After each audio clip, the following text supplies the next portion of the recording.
Hello student, कैसे हैं सभी। उम्मीद करता हूं सभी ठीक होंगे। एक बार फिर से स्वागत है आप सभी का आपके अपने यूट्यूब चैनल पैशन केमिस्ट्री पर।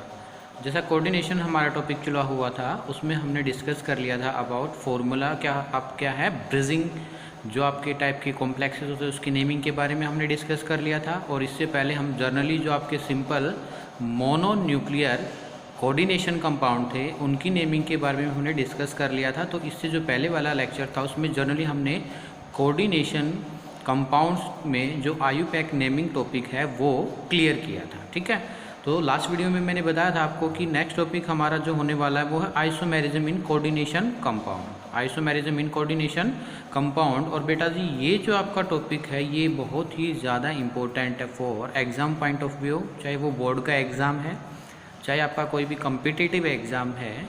ठीक है, और आइसोमेरिज्म में मैंने आपको एक आइसोमेरिज्म तो पढ़ा दिया था, कौन सा स्ट्रक्चरल आइसोमेरिज्म मैंने क्या कहा था, कवरअप करा दिया था। जो आज का हमारा टॉपिक रहेगा वो आइसोमेरिज्म ही है, लेकिन इसमें जो सब टॉपिक है जो हम डिस्कस करने वाले हैं वो रहेगा स्टीरियो आइसोमेरिज्म।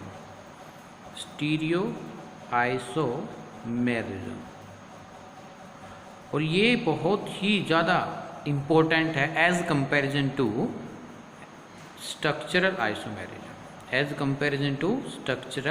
आइसोमेरिज्म। ठीक है, तो बात करते हैं स्टीरियो आइसोमेरिज्म होता क्या है। शॉर्ट फॉर्म में एक बार मैं बता देता हूँ। वैसे तो the compound have same molecular formula, same क्या होगा molecular formula, but have different spatial arrangement. Special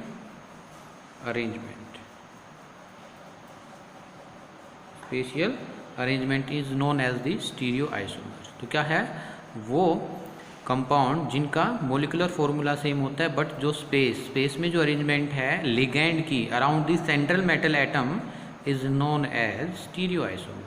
फिर फर्दर मैंने आपको क्लासीफाई पहले ही कराया था लेकिन फिर से बता दे रहा हूँ। जो स्टीरियो आइसोमर है ये आपके टू टाइप्स के होते हैं। वन इज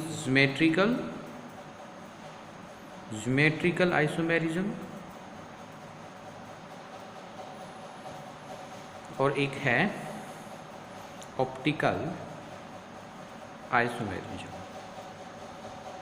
और इन दो जो ज्योमेट्रिकल आइसोमेरिज्म है, ऑप्टिकल है, या कह सकते हो आप स्टीरियो आइसोमर जो टॉपिक है आपका इन कोऑर्डिनेशन कंपाउंड, आपके एग्जाम में भर के क्वेश्चन आते हैं। यहाँ से जो एग्ज़ाम है वहाँ पर जो क्वेश्चन है वो भर के आते हैं। ठीक है, तो फर्स्ट हम डिस्कस कर लेते हैं ज्योमेट्रिकल आइसोमेरिज्म क्या होता है। ठीक है, और इसमें जो हम केस लेंगे वो लेंगे coordination number 4।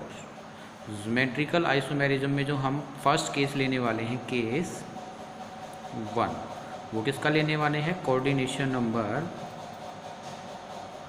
If coordination number is 4।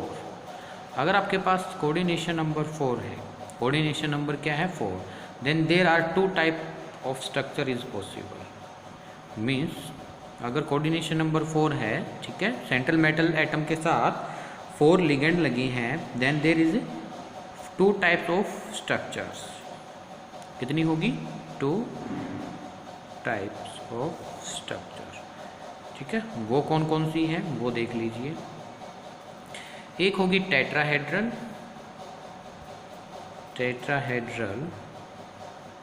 और एक होगी बेटा जी स्क्वायर प्लेनर। बोले क्लियर है इतना सभी। ठीक है, उम्मीद करता हूँ सभी को अभी तक क्लियर है, हमने कुछ नहीं किया। स्टीरियो आइसोमेरिज्म के बारे में पढ़ा है, ज्योमेट्रिकल क्या होता है, ऑप्टिकल क्या होती है, ये भी बात करने वाले हैं हम। लेकिन हम फर्स्ट केस लेके चल रहे हैं। कोऑर्डिनेशन नंबर आपका क्या है 4। Coordination number is 4, then there are 2 types of structure, one is tetrahedral and another one is square planar. क्या होगी स्क्वायर प्लेनर। तो अब बात कर लेते हैं टेट्राहेड्रल। किसकी बात कर लेते हैं टेट्राहेड्रल केस 1। जो कोऑर्डिनेशन नंबर 4 है इसी में जो केस हम पढ़ने वाले हैं ये फर्स्ट केस जो होगा, फर्स्ट जो केस है आपका ये होगा टेट्राहेड्रल। किसका होगा टेट्राहेड्रल कॉम्प्लेक्स।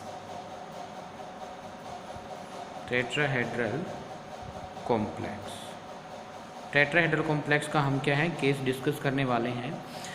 तो टेट्राहेड्रल आपको पता है शेप कैसी होती है, शेप बनाने जा रहे हैं, बिल्कुल ध्यान से समझना है आपको। ये सेंट्रल मेटल एटम है, M for central metal atom. और टेट्राहेड्रल में जो लिगेंड होंगे वो कितने होंगे? 4। ठीक है, ये टेट्राहेड्रल शेप है। ये क्या है जो मैं डार्क लाइन से शो कर रहा हूँ? ये कोई लिगेंड लगा होगा, जैसे A B C D। और याद रखना जितने भी अभी मैं फ़िलहाल जो केस डिस्कस करूँगा, ये A B C D अलग अलग लिखूँगा, तो ये कैसे लिगेंड हो सकते हैं आपके? मोनोडेंटेट। कैसे लिगेंड होंगे ये? मोनोडेंटेट। ये अगर सॉलिड लाइन दिखाया तो इसमें से एक जो लाइन है वो वेज होगी। कैसी होगी? Veg dash. ये वेज है और ये क्या है? डैश। तो इस लाइन को हम क्या कहेंगे? Dash line. और इसको हम क्या कहेंगे? वेज या सॉलिड लाइन, वेज डैश। ठीक है। और ये क्या आपकी एक टेट्राहेड्रल स्ट्रक्चर, टेट्राहेड्रल स्ट्रक्चर। ठीक है, तो थोड़ा सा टेट्राहेड्रल स्ट्रक्चर है उसको समझने की कोशिश करना। देखो 1 ब्लैक वाला, और ये पीछे ग्रीन दिखाया है ये वाला 2, और ये इस साइड एक और है ये वाला 3, एंड ये ऊपर जो रेड कैप दिख रही है आपको ये क्या है? 4। तो ये क्या है? टेट्राहेड्रल स्ट्रक्चर है। देखो आप यहाँ से इसको देख पा रहे हैं। ठीक है, ये मैंने किससे बनाया है? सॉलिड लाइन से। किससे बनाया है? सॉलिड लाइन से।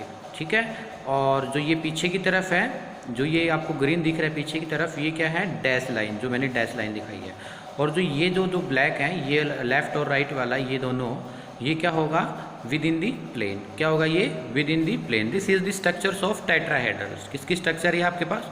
टेट्राहेड्रल स्ट्रक्चर है। और याद रखना जो ये जो भी कोई भी दो एंगल है, या तो आप ले सकते हैं कौन से वाला, जो ये आपको ग्रीन दिख रहा है, ग्रीन और ब्लैक वाला। ठीक है, या रेड और ग्रीन वाला।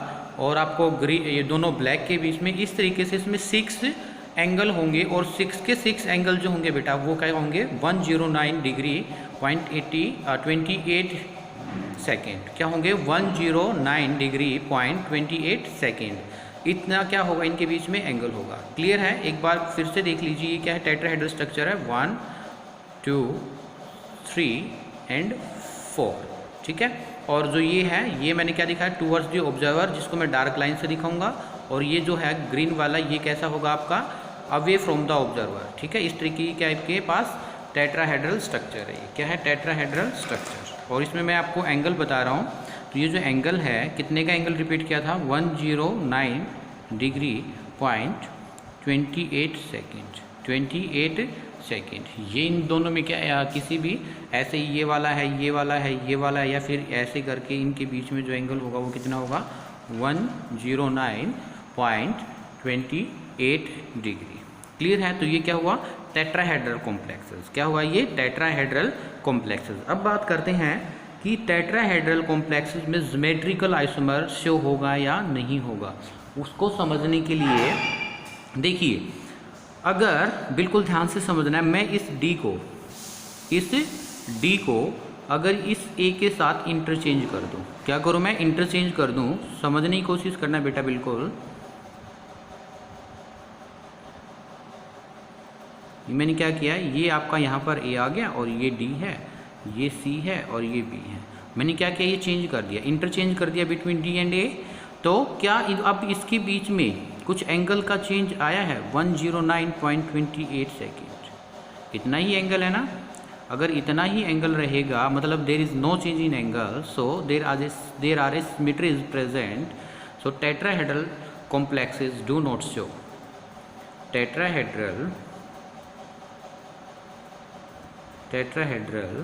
complex do not show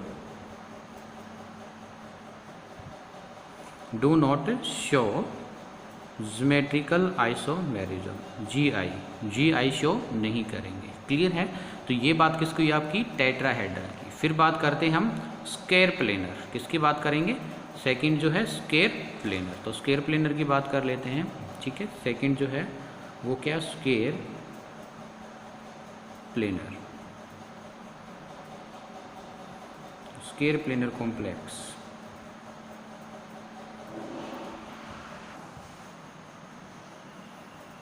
second case discuss करते हैं, square planar complex. Square planar complex. तो स्क्वायर प्लेनर कॉम्प्लेक्स में जो सबसे पहला केस बन रहा है वो क्या है, MA4। देखो, if the coordination number is 4 then there is 2 types of structure is possible, one is tetrahedral and another one is square planar. तो टेट्राहेड्रल के बारे में हमने डिस्कस कर लिया, ठीक है। और अब रहता है हमारा क्या, स्क्वायर प्लेनर। स्क्वायर प्लेनर में हमारे पास डिफरेंट केस बनेंगे अकॉर्डिंग टू एग्जाम्पल। अगर मेटल के साथ जो लिगेंड है ये डिफरेंट वे से आपका हो सकता है, चारों के चारों लिगेंड एक जैसे हों, या 3 एक जैसे हो करके एक डिफरेंट हो, या 2 सेम हो करके 2 डिफरेंट हो, या चारों के चारों क्या हो, डिफरेंट हो। इस बेस पर भी क्या है हम पता करेंगे। क्लियर है। तो फर्स्ट वाला जो केस बनता है हमारा क्या है, A4, यानी कि मेटल के जो साथ अटैच है लिगेंड A वो क्या है, सारे के सारे सेम है। क्लियर है। तो देखिए इसकी में जो स्ट्रक्चर बनेगी वो इस तरीके से क्या है, ये स्ट्रक्चर्स क्या होती है, स्क्वायर प्लेनर। और अगर आप इसमें को समझना चाहो तो बिल्कुल ईजिली से समझ भी सकते हैं। ये वाली स्ट्रक्चर जो समझना चाहो आप तो देखना, एक सेकंड आपको स्ट्रक्चर्स बना के दिखा देते हैं। ये जो आपका पेज है बेटा, ये क्या है, आप कह सकते हो कि सर ये हमारा प्लेनर है। क्या है, ये प्लेनर है। और ये साइड में ये क्या लगे हैं, मेटल्स, ठीक है। सॉरी, प्लेनर है और ये साइड में लिगेंड लगे हैं और बीच में क्या है, मेटल्स, ठीक है। तो ये देखना बिल्कुल, ये जो मैंने 4 कैप रखी है इस वे से, ठीक है, ये देख पा रहे हो आप। और बीच में क्या है, ये मेटल। तो ये 1 2 3 4 या 1 2 3 4, ठीक है, ये क्या है, चारों के चारों लिगेंड है। और ये लिगेंड क्या है, विद इन दी प्लेन। आपका पेज है जो ये क्या होता है, प्लेन, और बीच में क्या लगा है यहाँ पर, सेंट्रल मेटल। और ये लिगेंड क्या करते हैं, अपने लोन पेयर इलेक्ट्रॉन्स को मेटल को डोनेट कर देते हैं, अपने लोन पेयर इलेक्ट्रॉन्स को मेटल को डोनेट कर देते हैं। तो इस टाइप से जो स्ट्रक्चर है इसको हम क्या कहते हैं, स्क्वायर प्लेनर। टेट्राहेड्रल में आपने देखा था, ठीक है, उसमें क्या था, एक out of the plane, sorry 2 जो बॉन्ड थे वो क्या थे, out of the plane, one towards the observer and another one is towards the away from the observer, away from the observer and towards the observer. लेकिन but in case of a square planar there are 4 ligand which are present in a same plane. तो इस case में अगर हम ऐसा कुछ करें, ठीक है, तो इस केस में अगर हमें क्या फाइंड आउट करना है, ज्योमेट्रिकल आइसोमर, तो हमें क्या करना पड़ता है, फ्लिप करना पड़ता है। तो जैसे फ्लिप का मीनिंग क्या है, हमने ये जो ए है लिगेंड, एक को तो थोड़ा सा डिफ्रेंशिएट करने के लिए इसको एक मान लिया हमने, और इसको क्या कहा, ए डैश। ए को अगर मैं नीचे ले जाऊँ और ए डैश को ऊपर ले जाऊँ, ठीक है, तो तब फ्लिप होने के बाद देखो क्या बना, आपका मेटल है, ये ए डैश यहाँ गया, ए, ठीक है। तो क्या अब इसमें कोई एंगल का चेंज आया है, देखो अब भी ए के सामने क्या है, ए डैश है, और इस ए के सामने भी सिंपल क्या है, ए है। ऐसे ही ऊपर क्या, देखो इस ए के सामने सिंपल ए है और इस ए के सामने क्या है, सिंपल ए डैश। अगर यहाँ पर कुछ डिफरेंट आ जाता फिर हम कह सकते थे हाँ भाई ज्योमेट्रिकल आइसोमर पॉसिबल है, क्योंकि ज्योमेट्री में कुछ ना कुछ चेंज आया। लेकिन अब कोई चेंज नहीं आया तो मतलब there is no change in geometry, मतलब क्या होगा, no geometrical isomerism. G for geometrical, I for isomerism. Clear है। जो सेकंड केस बनता है वो बनता है MA3B, मतलब 3 तो एक तरह के लिगेंड है और एक क्या है, डिफरेंट है, ठीक है। एक को रिमूव करके हमने बी को कोई भी लिगेंड को अटैच कर दिया। तो इस केस में स्क्वायर प्लेनर स्ट्रक्चर्स ये बनेगी। और स्क्वायर प्लेनर स्ट्रक्चर्स में देखो एक है ए और ये रहा बी। मैंने क्या कहा, इसको फ्लिप कर दिया, फिर से क्या किया, फ्लिप कर दिया, इसको यहाँ ले गया, इसको यहाँ ये आ जाएगा, या ऐसे ऐसे करके क्या हो जाएगा, फ्लिप हो जाएगा। कैसे, देखो बी को मैं यहाँ ले गया, यहाँ ये फ्लिप होने के बाद ये यहाँ पर शिफ्ट हुआ, ये वाला यहाँ शिफ्ट हुआ, ये वाला यहाँ आ जाएगा। फ्लिप किया, जस्ट थोड़ा सा फ्लिप, ठीक है। तो थोड़ा सा फ्लिप का मतलब क्या है, इसको थोड़ा सा ऐसे टर्न कर दिया, घुमा दिया है, ठीक है। क्या किया मैंने, घुमा दिया इस तरीके से। तो क्या हो जाएगा, जब चेंज कर दिया, इसको इसकी जगह लगा दिया, बी यहाँ गया और ए यहाँ आ गया, ठीक है। ये रोटेशन होता है एक तरीके से। इसको तो हम रोटेट नहीं कर सकते क्योंकि ये आपका फिक्स है, लेकिन ये रोटेशन होता है, ठीक है। तो ये क्या आ जाएगा, बी यहाँ आया, ए। लेकिन इसमें आप बिल्कुल ध्यान से स्ट्रक्चर्स को कंपेयर कीजिए। स्ट्रक्चर्स में देखो ए के सामने अपोजिट में जो कंपेयर करते हैं ज्योमेट्रिकल आइसोमर में, इस ए के सामने क्या है, ये बी, ठीक है, और इस वाले ए के सामने क्या है, ए। ऐसे इसमें भी क्या सेम है, ऐसा ही कुछ आपको कॉम्बिनेशन मिल रहा है, ए के सामने ए, यस सर मिला, ए के सामने बी, ये भी मिल गया सर। मतलब कौन सा कॉम्बिनेशन बना, ए एंड ए बी। अगर ये कॉम्बिनेशन बनता है तो भी क्या होगा, number of geometrical isomer is 0, number of geometrical isomer is 0। Clear है, ठीक है। थर्ड केस डिस्कस करते हैं। थर्ड केस बेटा जी वो क्या है, MA2B2, ठीक है, यानी कि दो लिगेंड तो एक तरीके के हैं और दो लिगेंड जो आपके हैं वो अलग तरीके के, ठीक है। मतलब दो इसमें ए टाइप है, इसमें कह सकते हो आप ये भी ले सकते हो, सिंपल मेटल लिया अपने, मेटल के साथ आप अज्यूम कर लीजिए दो आपने फ्लोरीन लगा दी और दो क्या लगा दी, क्लोरीन लगा दी। इस तरीके का एग्जाम्पल है ये, ठीक है। तो इस तरीके के एग्जाम्पल में हम कैसे फाइंड आउट करें, सबसे पहले हम क्या बनाएं, कॉम्बिनेशंस। क्या बनाएं, कॉम्बिनेशन। तो कॉम्बिनेशन क्या हो सकता है, एक तो ए वाला कॉम्बिनेशन हो सकता है बेटा जी, और एक क्या हो सकता है, बी वाला कॉम्बिनेशन हो सकता है। और क्या कॉम्बिनेशन हो सकता है, a b and a b, ये दो कॉम्बिनेशन बन सकते हैं। स्ट्रक्चर से और भी क्लियर होगा, बिल्कुल क्रिस्टल क्लियर होगा आपको, देखना। मेटल लिया, ठीक है, और ये मेटल के साथ मैंने क्या है, ये ए बी, ये इस तरीके से मैंने क्या किया, स्क्वायर प्लेनर स्ट्रक्चर्स बनाई। देखो अभी अपोजिट वाले को आपको क्या करना है, कंबाइन करना है। अगर मैं ऐसा करूं कि इस ए को यहाँ पर क्या करूं, फ्लिप करा दूं, मतलब चेंज करा दूं, तो क्या बनेगा, मेटल, और इसमें कोई चेंज मैंने नहीं किया, बी, और यहाँ पर क्या है, ये तो सेम ही आ जाएगा। क्या आएगा, ये सेम ही आएगा। लेकिन हम कुछ ऐसा करें कि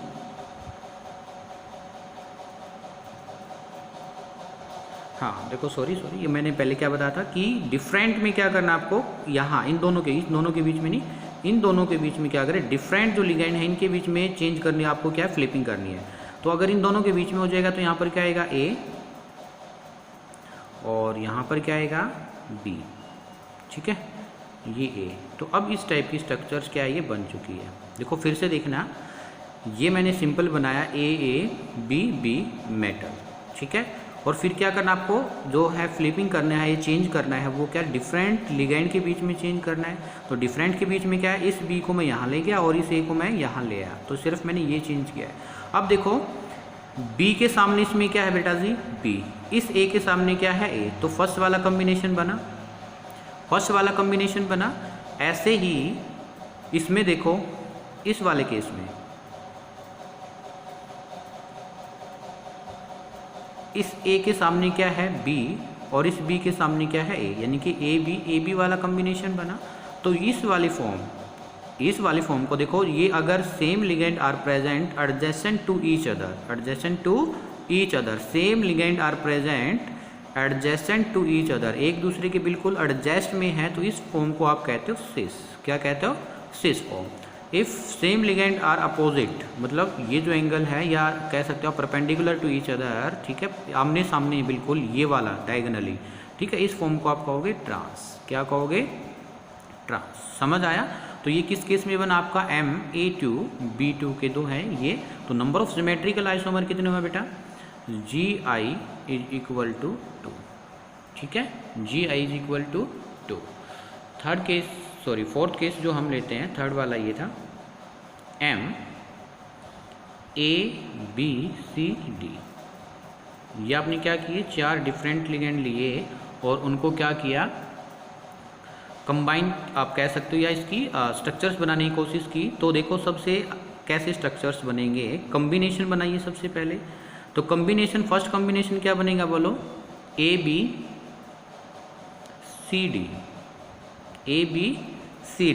ठीक है। मतलब आपके पास ये स्ट्रक्चर आ जाएगी, मेटल है, मेटल A के सामने B और C के सामने D, एक ये स्ट्रक्चर्स बन गया आपके पास, ठीक है। सेकंड केस क्या बन सकता है, सेकंड केस में जो बनेगा वो क्या है, AC और BD, AC एंड BD, मतलब A के सामने ये यहाँ ले आओ, इसको फ्लिप करा दो, तो क्या बना, ये इसका केस है। सेकंड केस ये वाला स्ट्रक्चर, मेटल, A के सामने क्या आएगा, C, और जो ये D था इसके सामने B, ये स्ट्रक्चर्स बन गया है, ठीक है। जो थर्ड है वो देखना क्या बनेगा, BC एंड CD, ठीक है, मेटल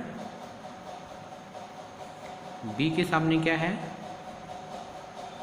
सी, और सॉरी बी के सामने सी, बी ए, सॉरी बी ए सी डी, बी के सामने ए, ये तो ऊपर वाला केस आ गया ना, हाँ बी सी, एक सेकेंड, हाँ B C and B D, एक ये वाला केस बन जाएगा। तो इस वाले केस में बी के सामने कौन है, सी, और बी इसमें क्या है, बी के सामने क्या है, डी, ए के सामने डी, ए डी, ये वाला case, b C and A d, b के सामने सी, ए के सामने डी, एक ये वाला केस बन गया। इसके अलावा कोई पॉसिबल है, there is no possibility. Means फिर से देख लीजिए, ए बी सी डी, फिर इसके बाद A C and B D, फिर इसके बाद क्या है, B C and A D, ये वाला कॉम्बिनेशन बना है। तो there are how many geometrical isomer, तो geometrical isomer is equal to 3, geometrical isomer is equal to 3 case बन जाएंगे। क्लियर है। इसके बाद ऑप्टिकल आइसोमर्स की बात कर लेते हैं। ऑप्टिकल, ये तो टेट्राहेड्रल में सॉरी स्क्वायर प्लेनर में हमने किसकी बात की है, ज्योमेट्रिकल आइसोमर। फिर बात करते हैं optical isomer, optical isomerism. Optical isomerism क्या होता है, क्या कंडीशन होती है, वो हम कंप्लीटली इसके बारे में अभी डिस्कस करेंगे। तो ऑप्टिकल आइसोमर्स क्या होते हैं, ऐसे कॉम्प्लेक्स होंगे, देखो आपके पास एक पीपीएल लाइट होती है, plane polarize light. PPL light का मतलब क्या है, प्लेन पोलराइज लाइट, और ये इसकी लाइट की जो डायरेक्शन है बिल्कुल स्ट्रेट होती है इस तरीके से, ये ठीक है। अब मैं ज़्यादा डीपली नहीं बताऊंगा, कुछ जो आप जितना आपका इसमें कोऑर्डिनेशन कंपाउंड में यूज़ होगा उतना ही आपको ये बताऊंगा। पीपीएल लाइट क्या होती है, प्लेन पोलराइज लाइट। तब हम इस प्लेन पोलराइज लाइट को एक मिक्सचर में से पास करते हैं, ठीक है।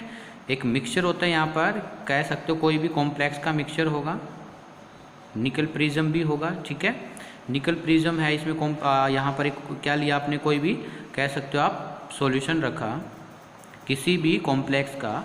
If this plane polarize light are deflected either right side, ठीक है, तो ये क्या होगी, या तो राइट साइड में होगी इस तरीके से, या लेफ्ट साइड की तरफ क्या होगी, डिफ्लेक्ट होगी।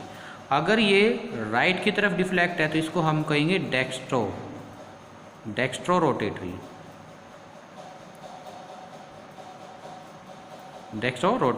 अगर ये किसकी तरफ टिल्ट है या टर्न है या कह सकते हो तो इस लेफ्ट की तरफ है, ठीक है, तो इसको हम कहेंगे लीवियो रोटेटरी।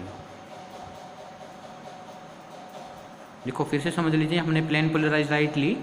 अगर इस प्लेन पोलराइज लाइट को हम क्या है, एक सॉल्यूशन है किसी भी तरीके का, कोई भी कॉम्प्लेक्स का, जैसे किसी भी टाइप के कॉम्प्लेक्स का, उसमें से पास करें, और ये लाइट क्या है, आइदर राइट साइड और left side, then if it is turn towards right side then it is called dextro rotatory, ठीक है। और ये अगर आपकी लेफ्ट साइड की तरफ क्या होगी, टर्न होगी, तो इसको हम कहेंगे लीवियो रोटेटरी। तो अगर ये प्लेन पोलराइज लाइट, फिर बात आएगी जो ये प्लेन पोलराइज लाइट है, कब तो राइट की तरफ हो और कब लेफ्ट की तरफ हो, it is depend upon the complex, it is depend upon the complex if, ठीक है। ये क्या है, दो तरीके के क्या होंगे, ऑप्टिकल एक्टिविटी होंगी। ये दो तरीके की क्या होंगी, ऑप्टिकल एक्टिविटी, या तो राइट में या लेफ्ट में। तो अगर कोई भी कॉम्प्लेक्स, जो ये हमने सॉल्यूशन लिया था किसी भी कॉम्प्लेक्स का, अगर ये ऑप्टिकल एक्टिव होगा, कैसा होगा, ऑप्टिकल एक्टिव, अगर ये ऑप्टिकल एक्टिव होगा तो ही वो क्या होगा, राइट की तरफ या लेफ्ट की तरफ क्या करेगा, पीपीएल लाइट को टर्न करेगा। क्लियर है। तो ये क्या है, ऑप्टिकल आइसोमेरिज्म। टेट्राहेड्रल कॉम्प्लेक्स की बात करते हैं बेटा। टेट्राहेड्रल कॉम्प्लेक्स, तो टेट्राहेड्रल कॉम्प्लेक्स में अगर हम ऑप्टिकल एक्टिविटी की बात करें तो वो देखना है। तो टेट्राहेड्रल कॉम्प्लेक्स जैसे मैंने स्ट्रक्चर्स बना के दिखाई थी आपको, ये क्या है, if metal have all same ligand A, ठीक है, और इसकी हम क्या बनाएं, एक मिरर इमेज, क्या बनाएं, मिरर इमेज। मिरर इमेज बनानी है तो मिरर इमेज क्या बनेगी, ये जो है मिरर के पास वाली चीज़ मिरर के पास दिखेगी, ये ए, ये same as it is a, ये ए और ये भी क्या है ए। तो अगर मैं इसको, इस वाले मिरर इमेज को इसके ऊपर रखूं, बिल्कुल उठा करके इसके ऊपर रखें, तो क्या ये ईजिली से क्या हो जाएगी, इसके ऊपर रखी जाएगी, मतलब ईजिली से सुपर इम्पोजेबल हो जाएगी। मतलब ये अगर आपके पास ए है, अगर हम इसको कहें ये आपके पास क्या है बी, तो a and b are superimposable, superimposable to each other, to each other. अगर मिरर इमेज एक दूसरे के ऊपर क्या हो जाए, सुपर इम्पोज कर जाए, क्या कर जाए, सुपर इम्पोज कर जाए, तो उस केस में जो आपका कॉम्प्लेक्स होगा वो क्या होगा, ऑप्टिकली, वो क्या होगा, optically inactive, optically inactive. Clear है, क्या होगा वो, ऑप्टिकली इनएक्टिव। फिर से सुन लीजिए, मैं ऑप्टिकली फिर से बता दे रहा हूँ।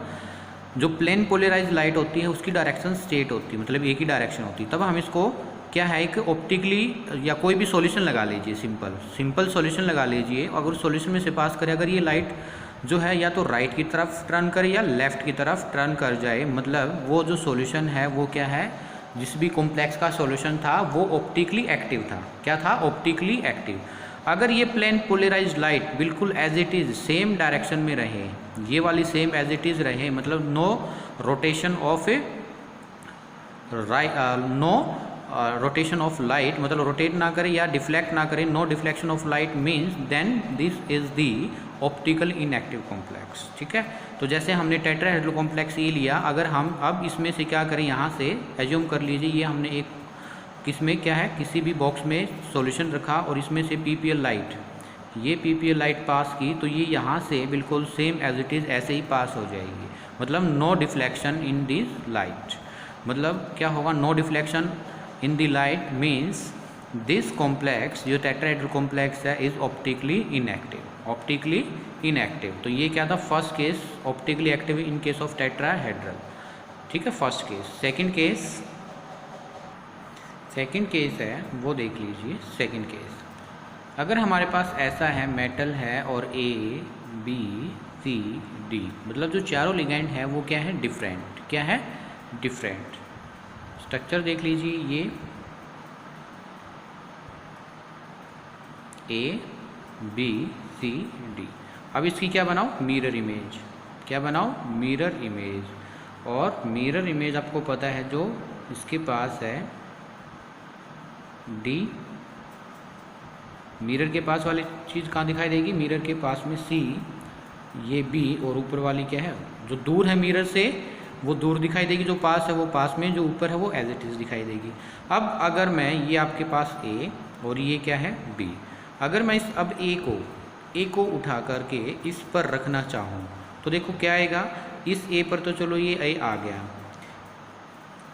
ये जो है अभी देखो इसको उठा करके यहाँ लेके आना, इस पर क्या आएगा डी, इस पर चलो सी आ गया, और इस पर क्या आएगा बी, मतलब बी पर कौन आ रहा है डी, और डी पर कौन आ रहा है बी, मतलब नॉट सुपर इम्पोजेबल। ए और बी क्या है इस केस में, not super imposable,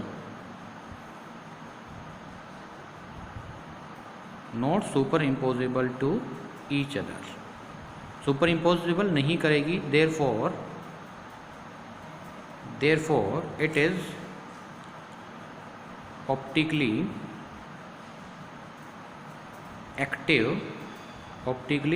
active complex. मतलब यहाँ से अगर हम प्लेन पोलराइज्ड लाइट को पास करें, पीपीएल लाइट, ये डायरेक्शन है पीपीएल लाइट की, तो ये क्या है, या तो क्या होगी लेफ़्ट, या तो राइट में या लेफ़्ट में क्या करेगी, टर्न करेगी, ठीक है, रोटेट करेगी या डिफ्लेक्ट हो जाएगी, तो ये क्या हो जाएगा, ऑप्टिकली एक्टिव। अब जो नेक्स्ट केस बनने वाला है वो है octahedral complex, octahedral complex, octahedral complex. और ये बहुत इंपॉर्टेंट है, मैक्सिमम एग्जाम में ऑक्टाहेड्रल कॉम्प्लेक्स से ही क्वेश्चन पूछा जाता है। ठीक है, ये जो कॉम्प्लेक्स है इसमें हम क्या करेंगे, इसकी ज्योमेट्रिकल आइसोमर की बात और ऑप्टिकल आइसोमर की बात, ठीक है। पहले तो हम जो केस पढ़ेंगे वो रहेगा हमारा क्या, सिंपल मोनोडेंटेड लिगेंड, और फिर जो केस है नेक्स्ट वाला वो रहेगा बाइडेंटेड लिगेंड वाला, ठीक है। तो इसको हम बहुत ही अच्छे से समझेंगे, इंपॉर्टेंट भी है और ट्रिक की ही हेल्प से समझेंगे इसको भी, एक ट्रिकी वे से, ठीक है। अगर आपको ये वीडियो पसंद आया तो प्लीज़ वीडियो को लाइक कीजिए, शेयर कीजिए, और कमेंट बॉक्स में अगर किसी को कोई प्रॉब्लम है तो प्रॉब्लम को मेंशन कीजिए। मिलते हैं जल्द ही नई वीडियो के साथ, और ये वीडियो प्लीज़ बेटा रूटीन से देखना है आपको, ठीक है। अगर समझ ना आए वीडियो तो कम से कम 2 बार ज़रूर देखना, क्योंकि नया टॉपिक है, थोड़ा सा इमेजिनेशन वाला टॉपिक है, ठीक है। Thank you.